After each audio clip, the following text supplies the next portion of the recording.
أعوذ بالله من الشيطان الرجيم بسم الله الرحمن الرحيم Bismillah.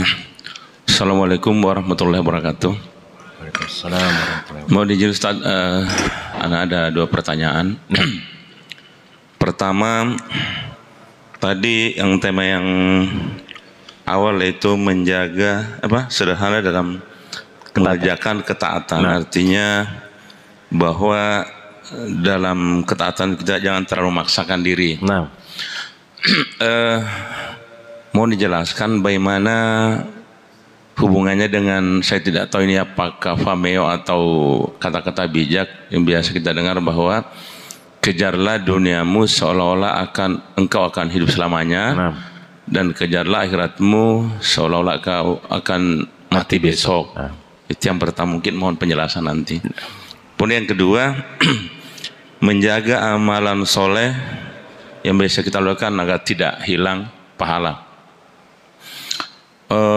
Tadi sudah disebutkan ada dua penyebab bisa hilang pahala. Itu yang pertama, intinya disebutkan situ menzolimi orang lain, mungkin gitu. Itu mungkin intinya. Kemudian yang kedua, perbuatan maksiat dikala kita bersendiri. Itu dua diantaranya yang bisa menyebabkan pahala hilang. Bagaimana seandainya kita bertobat dari dua permasalahan itu, kita bertobat dari menzolim orang lain atau bertobat dari perbuatan maksiat, karena orang melakukan sesuatu karena pasti ada suatu kehilafan karena manusia di tempatnya lemah. Itu mohon dijelaskan Ustaz. Mungkin dua itu barangkali. Barakallahu fikum. Wa fika barakallah. Di sini ada dua pertanyaan. Ada sebuah di antara mahfuzat orang Arab itu, bahwasanya kejarlah dunia seolah-olah kalian itu hidup selama-lamanya.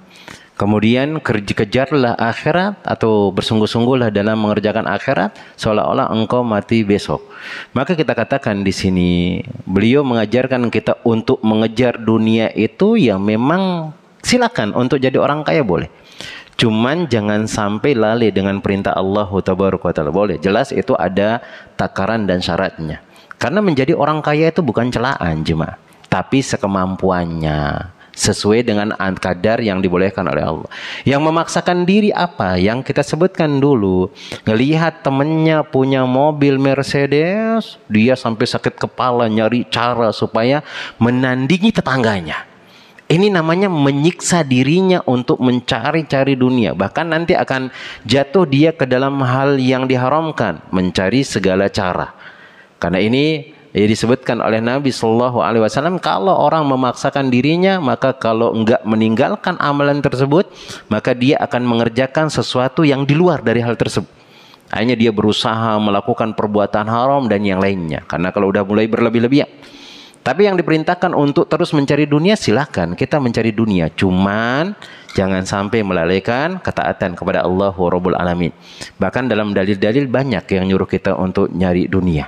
Di antaranya Allah Tabaraka wa Ta'ala ketika kita sudah selesai sholat Jumat, Allah Jalla Jalaluhu mengatakan fantashiru, engkau menyebarlah, carilah keutamaan-keutamaan yang diberikan oleh Allah Tabaraka wa Ta'ala dari rizki. Cari, tapi jelas dengan cara yang halal dan bersungguh-sungguh. Ingat, bersungguh-sungguh itu bukan memaksakan diri.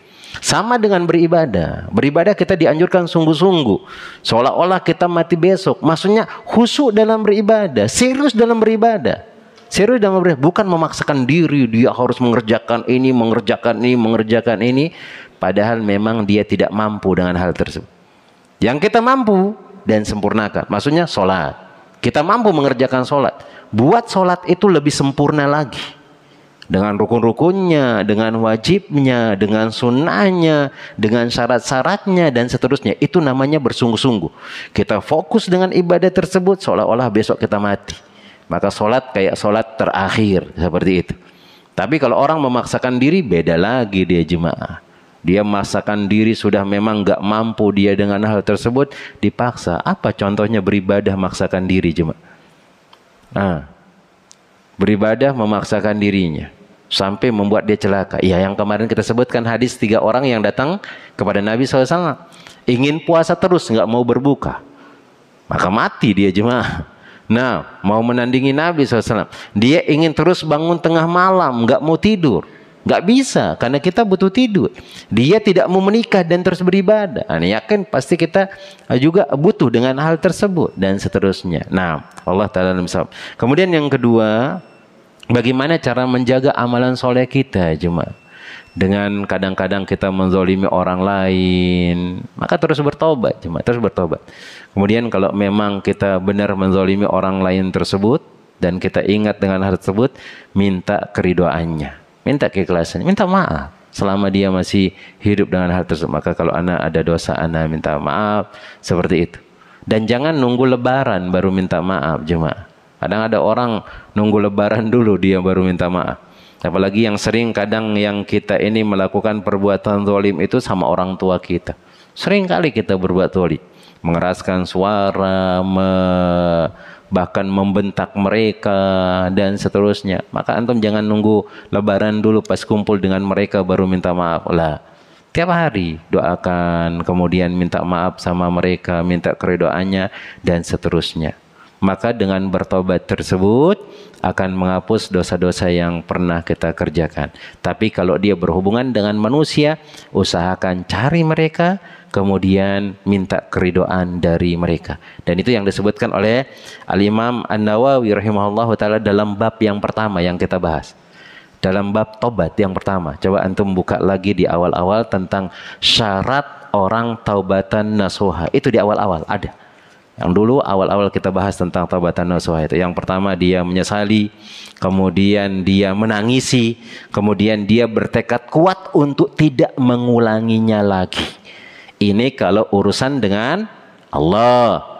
Kita mungkin ninggalin sholat, maka bertekad kuat, nyesel, ana harus tetap sholat. Berkedua, nangisin, dia memang kita salah. Kemudian ketiga, berusaha bertekad kuat, nggak boleh ninggalin sholat. Maka aman, selesai. Tapi kalau dia urusan dunia, kata beliau, maka harus minta maaf. Di awal-awal dari Riyadhus Shalihin ini ada dijelaskan hal tersebut sama beliau. Antum buka sarahnya atau mungkin yang terjemahan yang ada penjelasannya tentang bab taubat. Di awal-awalnya disebut syarat-syarat taubat. Allahu ta'ala a'lam bishawab. Ada yang lain lagi? Fadhal. Waalaikumsalam warahmatullahi wabarakatuh.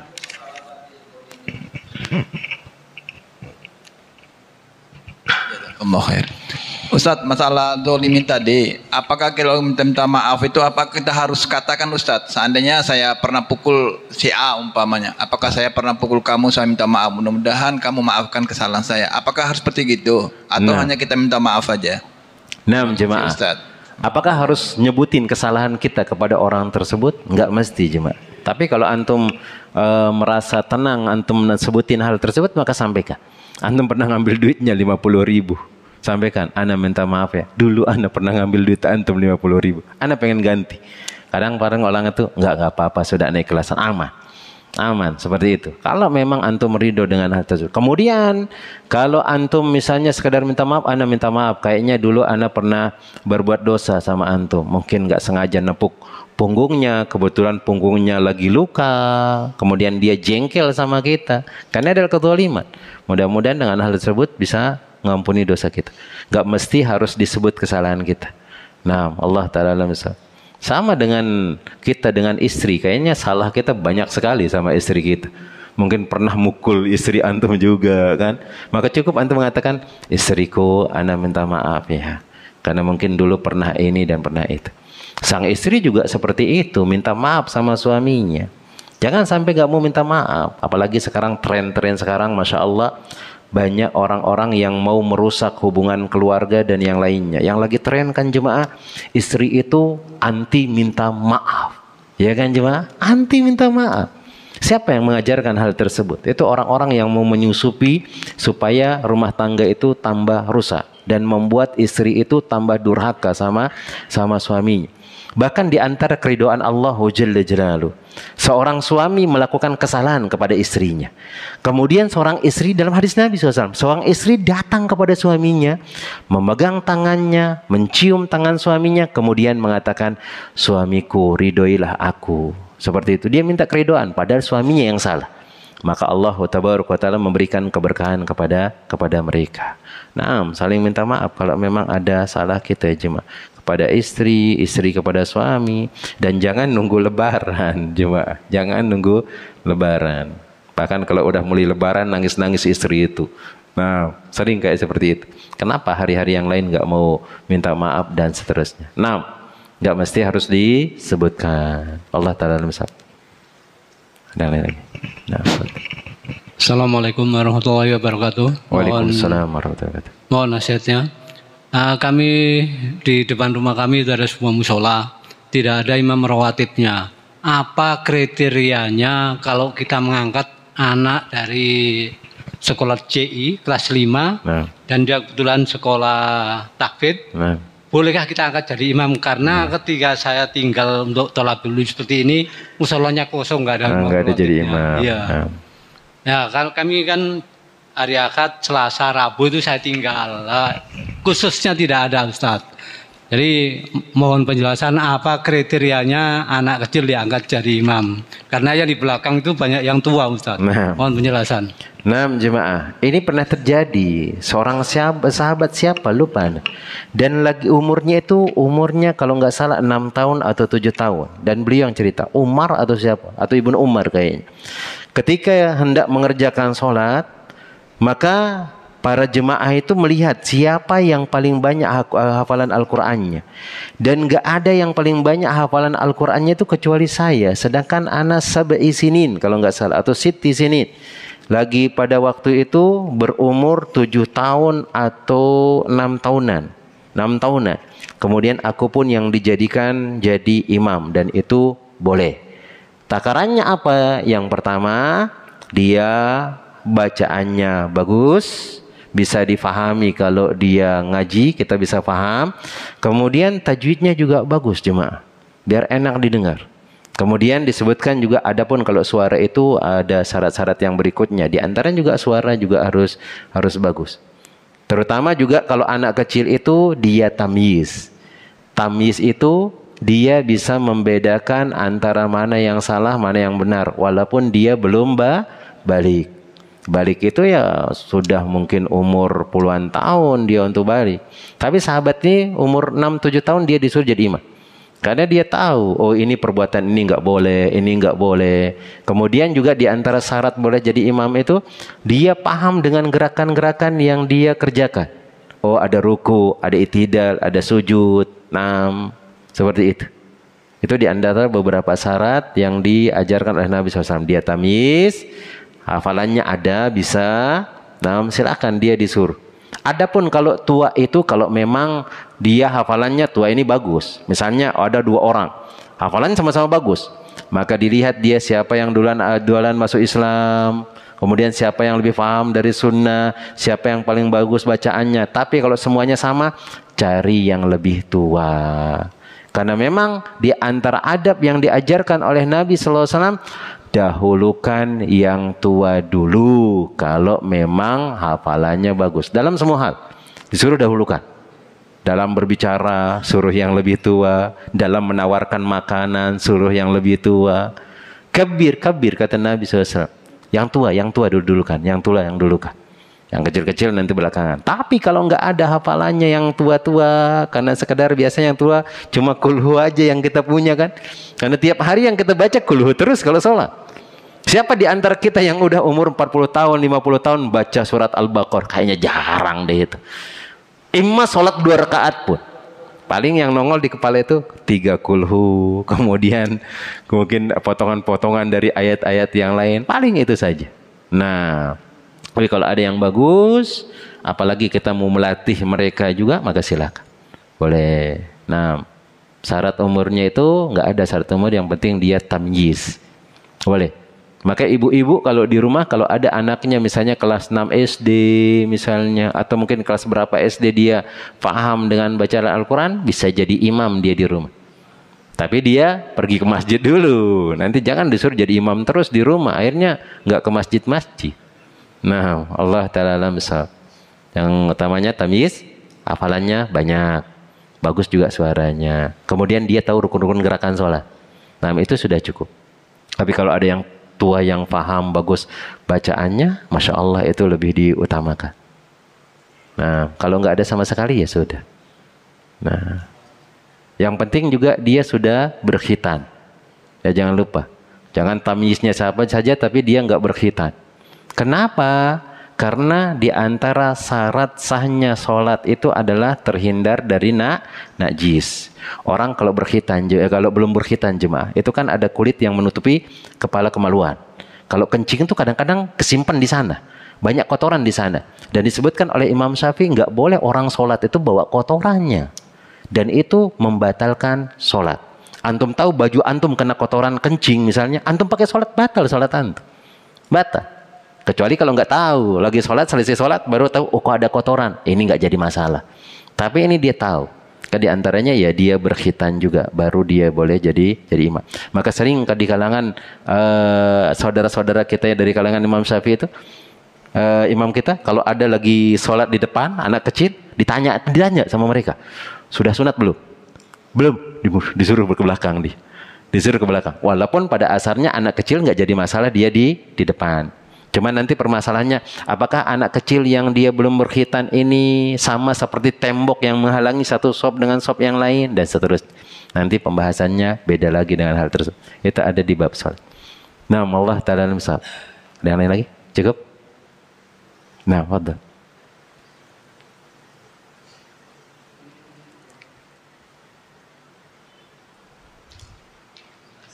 Ustaz. Assalamualaikum.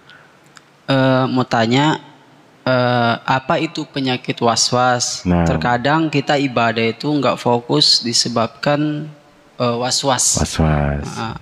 Apa kiat-kiat menghilangkan was-was dalam ibadah?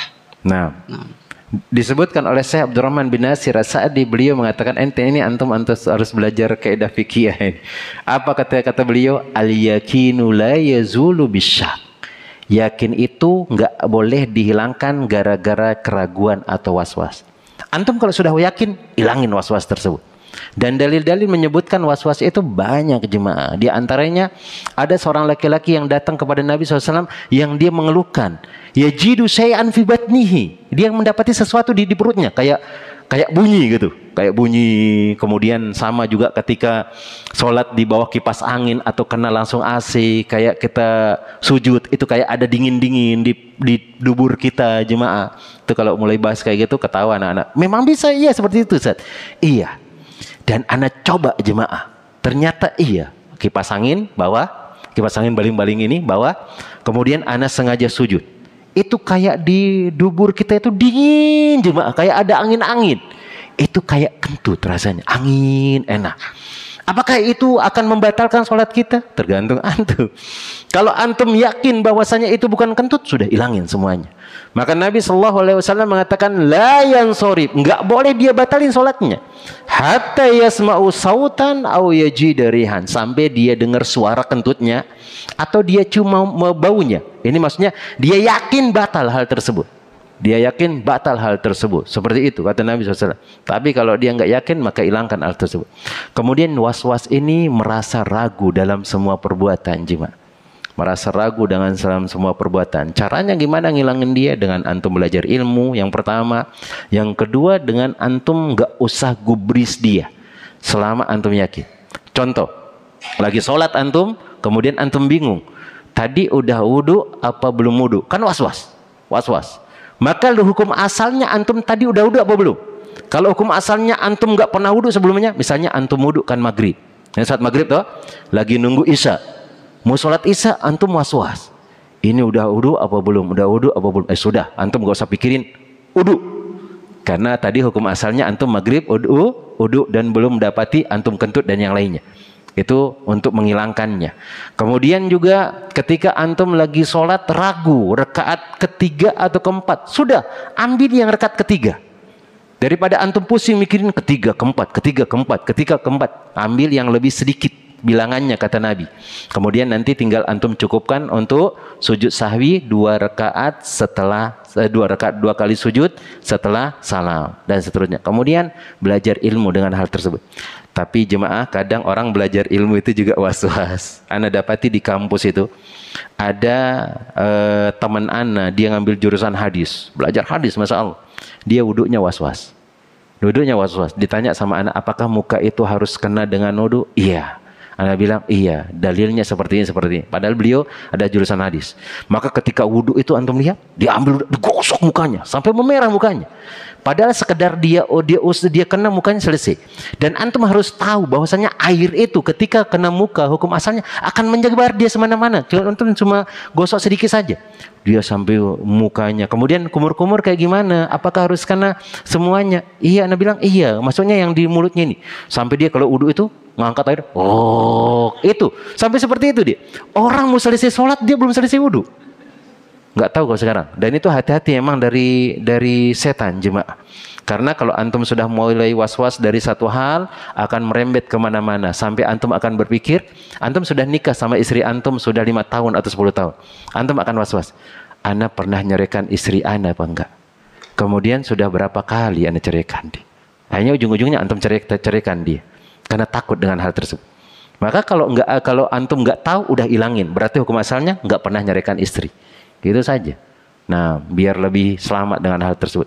Dan akan merembet kemana-mana dengan was-was tersebut. Caranya gimana? Yakin dengan amalan yang antum kerjakan. Maka kalau memang antum ragu dengan hal tersebut, buang keraguan tersebut. Tapi kalau antum yakin dengan hal tersebut, sudah pilih itu. Nama Allah Ta'ala alam shawab. Ini yang dapat Anda sampaikan. InsyaAllah kita akan lanjutkan di perjumpaan yang berikutnya. Binillahi tabaraka wa ta'ala. Dan sebelumnya sampaikan, kadang kita yang berilmu kayak seperti ini was-was juga cuma. Anda kadang-kadang kalau wudhu was-was. Anda udah selesai wudhu jemaah, selesai, lengkap sampai cuci kaki. Ada bisikan di telinga Anda. Kayaknya tadi belum cuci tangan. Ya sudah, peduli amat dengan hal tersebut, Anda lupakan, Anda wudhu lagi. Selesai sudah, wudhu lagi kedua kali udah selesai. Anda nggak mau gubris was-was seperti itu lama-lama bertanya-tanya. Kadang sering seperti itu jemaah. Lagi wudhu udah selesai sampai kaki, udah dibasuh kaki. Tadi sudah cuci tangan apa belum? Padahal hukum asalnya sudah cuci tangan. Tapi karena keraguan ada was-was, sudah wudhu lagi. Anda sering double wudhunya juga. Double wudhunya. Ya gara-gara bisikan setan itu. Daripada ngikutin dia, sudah kita kerjakan lagi lah kalau memang seperti itu. Nah, Allahu ta'ala alam shawab.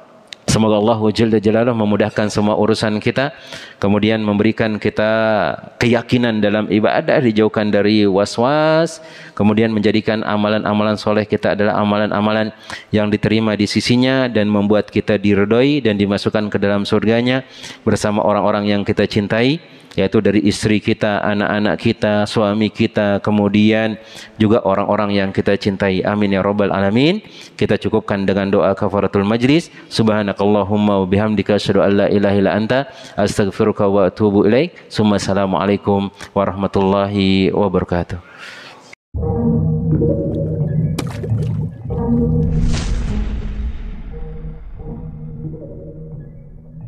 أعوذ بالله من الشيطان الرجيم بسم الله الرحمن الرحيم